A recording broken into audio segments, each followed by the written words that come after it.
One of the first defensive tools newer players learn to use is faultless defense, also known as FD. FD is good because the additional pushback allows the defending player more breathing room and a chance to whiff punish during a block string.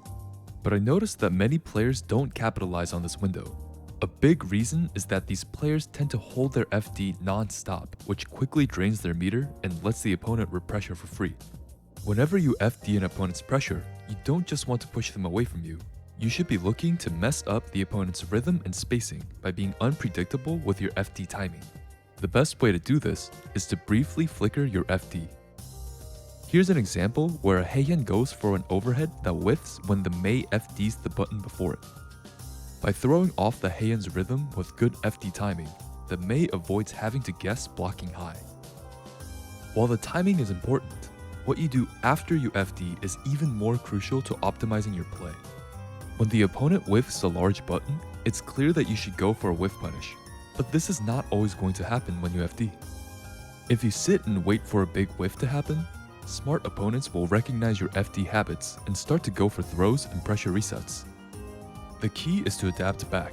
The RPS for block pressure can get complicated, especially if you add an instant blocking, so I may cover a detailed breakdown in a separate video. But, as a starting point, you should mash or jump out when you think they'll run up to repressure or throw you.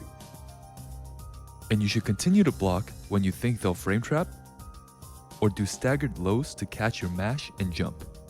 This is a very rough summary of the RPS, and different offensive options can catch multiple defensive options depending on the character.